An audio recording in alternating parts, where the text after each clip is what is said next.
Brought to you by Agilus Diagnostics. Health test की बात आती है तो मैं भरोसा करता हूँ India's largest diagnostics company Agilus diagnostics. खुद को टेस्ट करते रहो। मुकेश अंबानी की कंपनी जियो को अब एलन मस्क से सीधी टक्कर मिलने जा रही है। ये पूरा मामला सैटेलाइट इंटरनेट से जुड़ा हुआ है। एलन मस्क की satellite internet company Starlink Bharat में इंटरनेट प्रोवाइड करने की तैयारी कर रही है। मीडिया रिपोर्ट्स के मुताबिक स्टारलिंक कुछ जरूरी सरकारी नियमों का पालन करने के लिए सहमति जताते हुए भारत में काम करने के लिए तैयार होने वाली है। इन नियमों के तहत कंपनी को अपना सारा डाटा भारत के अंदर ही स्टोर करना होगा। सिक्योरिटी के लिए अगर जरूरी हो तो सरकारी एक्सेस की मंजूरी देनी होगी।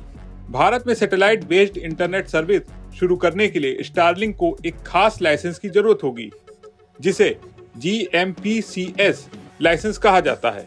दूरसंचार विभाग को ये लाइसेंस देने से पहले कंपनियों को सख्त डाटा लोकलाइजेशन नियमों को पूरा करने की जरूरत होती है।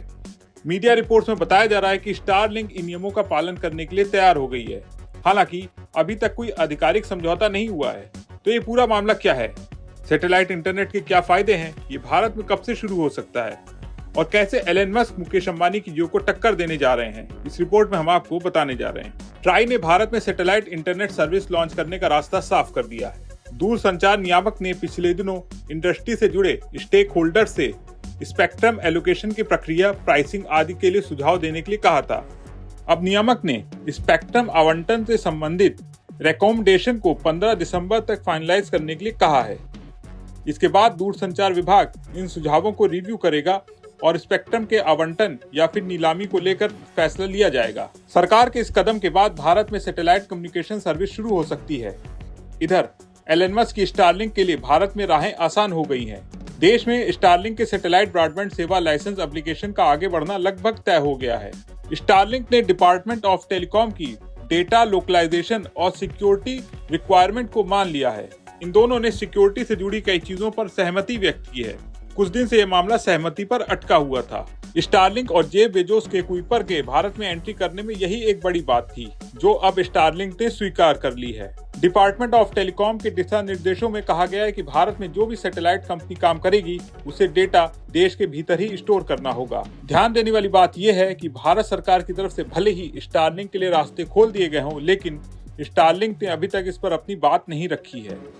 स्टारलिंक के भारत में आने को लेकर जियो, एयरटेल और वोडाफोन आइडिया ने नाराजगी जताई है। जियो और एयरटेल नीलामी के जरिए स्पेक्ट्रम के आवंटन पर जोर दे रहे हैं। इनका मानना है कि नीलामी के जरिए पुराने ऑपरेटर्स को समान अवसर उपलब्ध कराने चाहिए, जो स्पेक्ट्रम खरीदते और टेलीकॉम टावर जैसी बुनियादी ढांचे स्थापित करते हैं। हालांकि इस पर स्टारलिंक का कहना है कि उसकी सर्विस टेलीकॉम कंपनियों से अलग है। हाल ही में संचार मंत्री ज्योतिरादित्य सिंधिया ने एक इंटरव्यू में कहा कि सैटेलाइट ब्रॉडबैंड के लिए स्पेक्ट्रम आवंटन किया जाएगा, ना कि नीलामी की जाएगी। इस बयान के बाद से एयरटेल और जियो के लिए और भी परेशानी खड़ी हो गई है, जबकि इससे स्टारलिंक के लिए रास्ता पहले से आसान हो गया है। आप सैटेलाइट इंटरनेट को लेकर क्या सोचते हैं, कमेंट करके बताएं। भारत में सैटेलाइट इंटरनेट की सर्विस शुरू होने के बाद एक बड़ा बदलाव देखने को मिलेगा। भारत में सैटेलाइट इंटरनेट की शुरुआत कितनी जल्दी होती है, ये आने वाले वक्त में पता चलेगा। अगर आपको ये वीडियो पसंद आया हो तो इसे लाइक और शेयर जरूर करें और बने रहें बिस्तक के साथ।